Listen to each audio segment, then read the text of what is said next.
Hello engineers, welcome back. In the previous videos, we learned the necessary things or ingredients required to implement Dijkstra's algorithm. We learned how to represent a binary tree in arrays. We learned what is min heap and how to implement it. We understood how to use min heap for implementing a priority queue. Now we are ready to implement the Dijkstra's algorithm. Okay, so in this video, let's try to understand how the algorithm works and then we'll see the implementation later. Okay. So let's see, I have all the ingredients required for understanding the Dijkstra's algorithm here. So I took our simple graph from the previous videos when we were doing graph discussions. So this kind of simple graph is good enough or simple enough to understand the algorithm. Instead of taking a large complex graph, I prefer to do it using a simple graph to understand the concept, and then we can obviously expand that knowledge to test out on a larger and complex graph, right? So this is our graph, but this time this is a weighted graph. So the graphs we had so far were unweighted graphs. There was no weights between the vertices, right? But this time we have weights. So let's imagine that these are the houses of these people. Sam's house is here, Tom's house is here, Jerry's house is here, and Harry's house is here, right? And the edges represent the distance between them. So to go from Sam to Tom, there is 5 kilometer distance and vice versa, right? So for Sam to Jerry, there is 10, and Jerry to Harry, there is 5. And there is a longer route from Sam to Harry, which is 20 kilometer. But Harry can also be reached via Jerry from Sam, right? So this thing is 15 kilometer, but this thing is 20 kilometer. So the idea of Dijkstra's algorithm is to find the shortest path from a node to every other node. For example, if we pick Sam and we see the shortest path to every other node, we have successfully implemented the Dijkstra's algorithm, right? So let's see. So theoretically, this is what should happen. From Sam to Tom, the only path possible is 5. So that is the shortest path. From Sam to Jerry, the only possible path is 10. So 10 kilometers have to be traveled. But for Harry, there are two paths, via Jerry and a direct route. So direct route will give me 20 kilometers of travel. But if I go through Jerry, I only need 15 kilometers of travel, right? So the algorithm needs to take this into account and give me 15 as an answer when I'm asking for what is the shortest path between Sam and Harry, right? So that is the idea. So how do we represent this graph? So we have used adjacency list, right? We have already studied this before.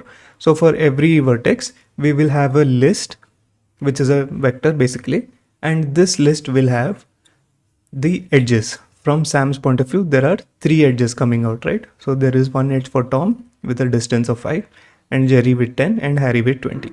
And from Tom's point of view, we have Sam with a distance of 5. So this is in reverse. From Tom's point of view, there is only one edge going out to Sam.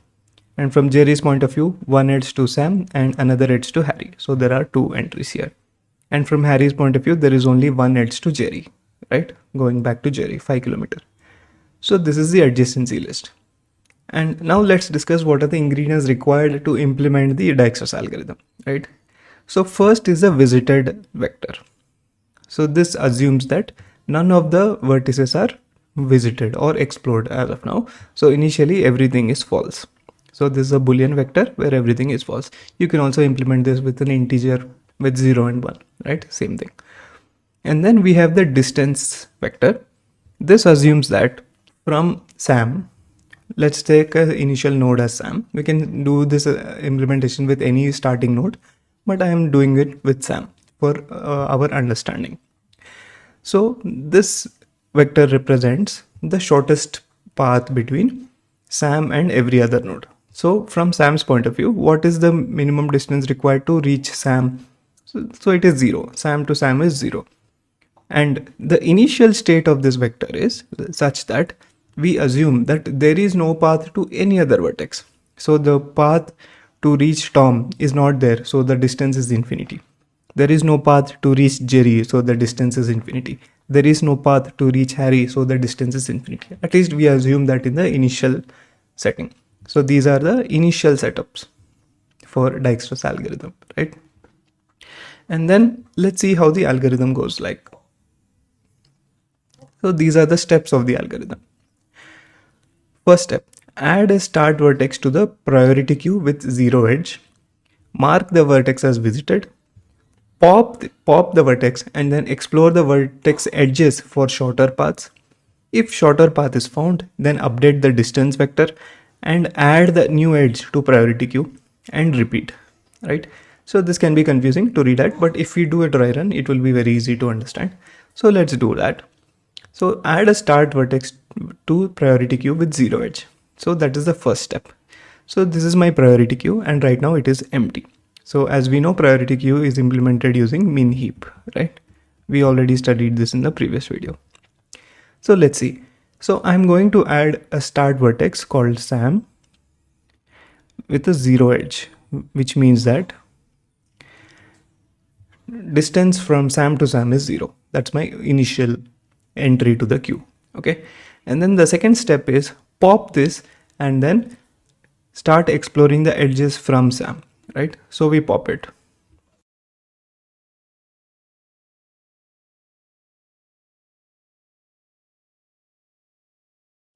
So this is popped. I'm keeping all the popped stuff here. Okay. So it says mark the vertex as visited also, right? So let's mark Sam as visited.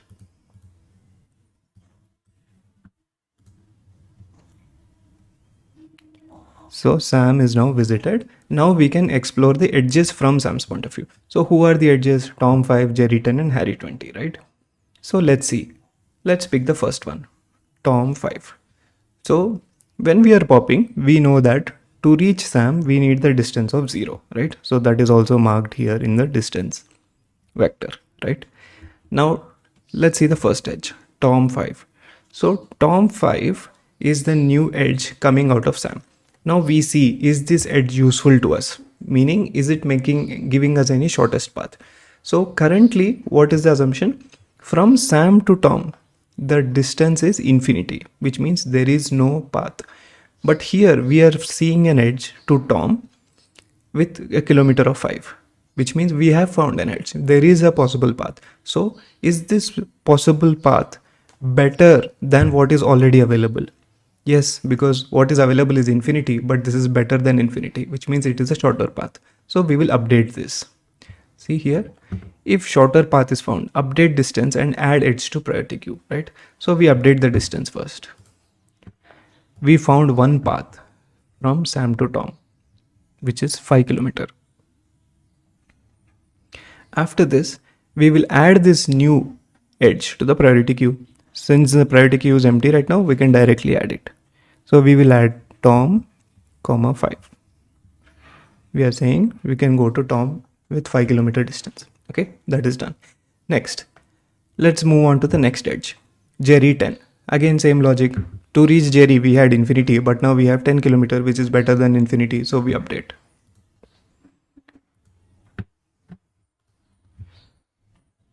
So we found a path to reach Jerry, which is not infinity.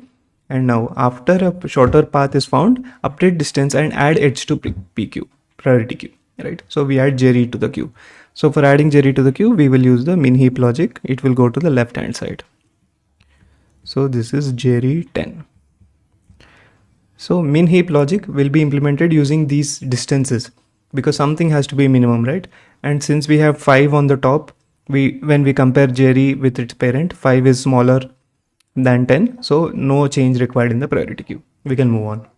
Next, we look at Harry. Harry 20. Is 20 better than infinity? Yes, definitely. So we update it.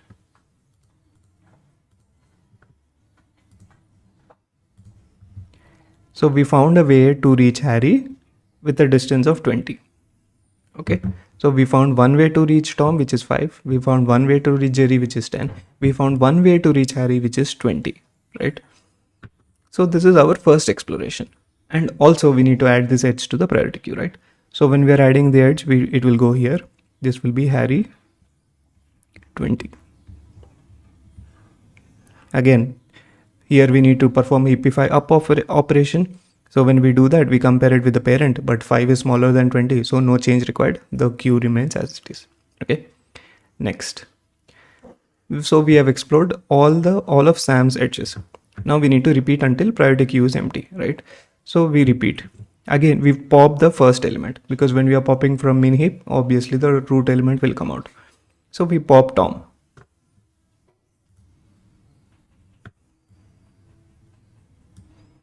We pop Tom. Now somebody should take its place, right? So the logic goes like this. First we add the lastmost element to its place, and then we perform heapify down. So when we perform heapify down, Jerry will go on top and Harry will come to its place.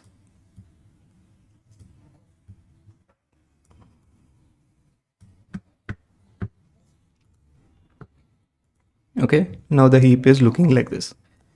Now, after popping, explore vertex edges for shorter paths, right? So from Tom's point of view, we need to explore.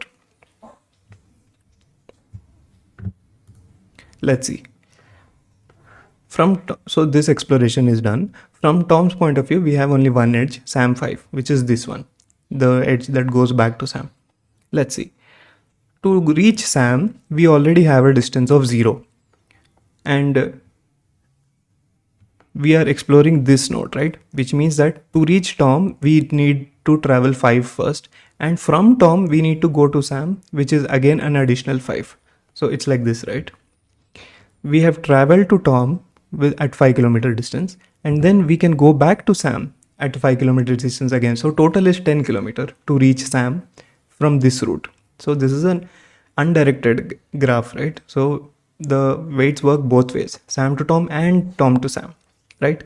So from Sam to Tom, we have already traveled 5 kilometer, that is this guy. And from Tom's point of view, we are seeing that there is a path available to reach Sam back, but again we need to travel 5 kilometer, which is 10 kilometer. So is 10 better than 0?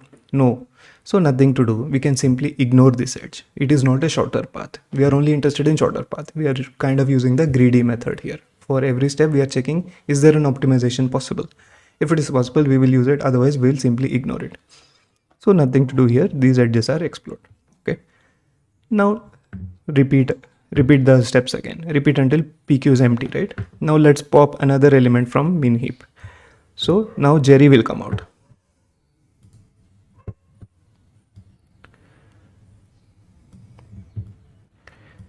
Now Jerry is out. Harry will take the root position. Only one element is there, right? And I missed to do one step while popping Tom. We need to mark it as visited. So we have explored Tom, and now we have explored Jerry. We have visited Jerry as well. So Tom is visited and Jerry is also visited. Okay. Now we can see Jerry's edges, right? So mark it as visited, pop it, and then explore edges, right? So we marked Tom as visited, we explored Tom's edges, and now we have popped Jerry, and now we are exploring Jerry's edges. So from Jerry, so we found an edge going back to Sam, which is this one, right? So again, we will check in the distance value. To reach Sam, we already found a path with 0 distance.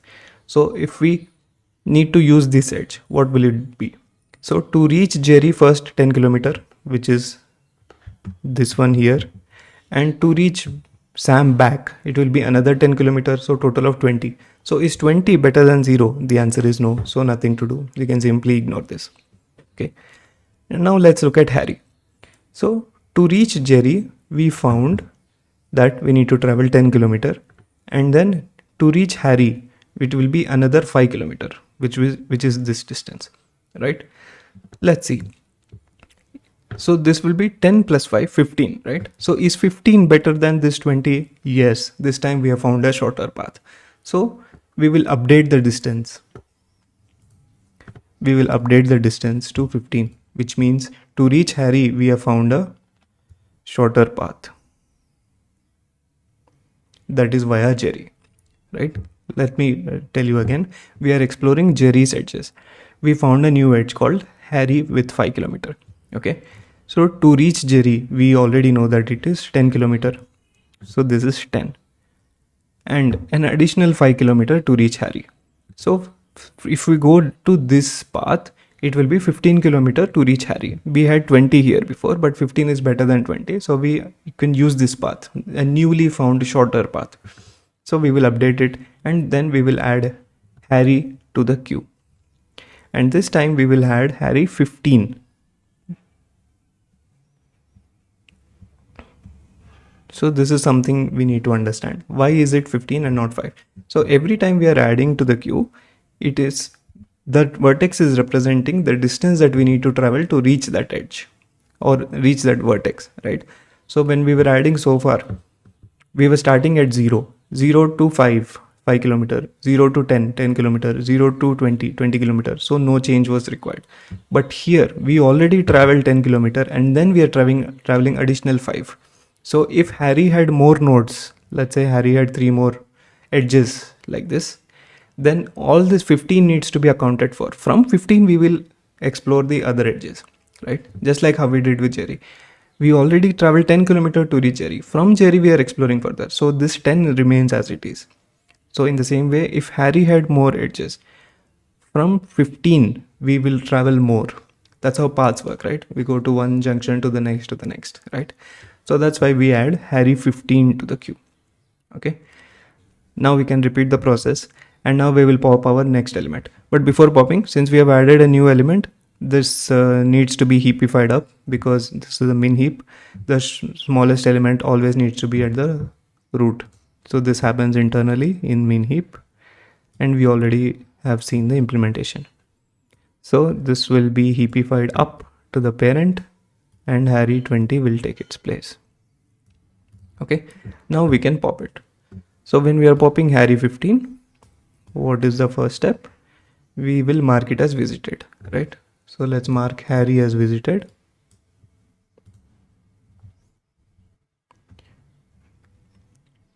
Okay, now we are looking at Harry's edges, and since we have popped, this min heap also is realigned and now only Harry 20 is at the root and there is only one element, right?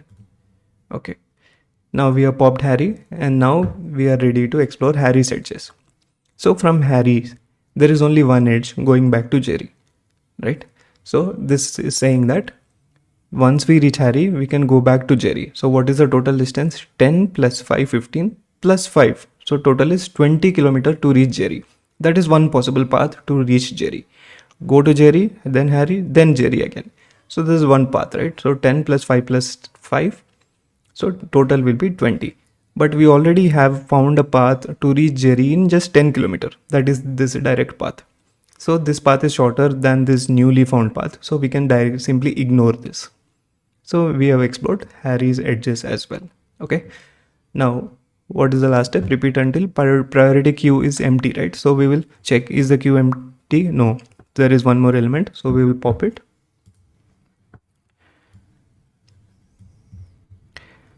So we will pop it and we will mark it as visited. But we see that it is already marked as visited. So no need to explore edges again, right?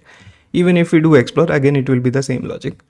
We will simply ignore this edge because we have already traversed through it. We have already found our shortest paths, right? Now the priority queue is empty. Our algorithm is finished. Now let's see. This is our final distance vector.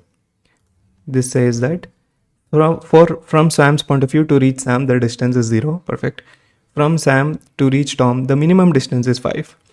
From Sam to reach Jerry, the minimum distance is 10. So these are direct routes.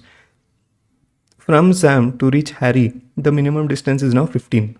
Originally it was 20. When we were exploring Sam's edges, there was a direct route. But we found that if we go through Jerry, the distance is just 15 instead of the longer route, which is 20, right? So that's why the shortest path to reach all these edges are 5, 10 and 15. So that is how Dijkstra's algorithm works. So it follows a greedy method to iterate each step, and at each step we are checking, is there a shorter path possible? Is there a shorter path possible? If it is possible, we will simply take it, right? And we will find our shortest path from one node. So for this algorithm, we have used Sam as the starting node. We can start it with anybody and check, is there a path to reach anybody? If there is no path, we will simply keep it as infinity, indicating that there is no path possible, right? So this is the Dijkstra's algorithm in theory, okay? In the next video, we will see the code implementation of this. We already have all the ingredients. We know how to create an adjacency list. We know how to create a visited vector. We know how to create a distance vector. Now we also know how to implement a priority queue with min heap, right? So we will implement all these. We will implement the full Dijkstra's algorithm in the next video, okay? So this is the theory. Thank you so much for watching. If you have any questions, definitely ask me. I'll quickly see you in the next one. Thank you. Cheers.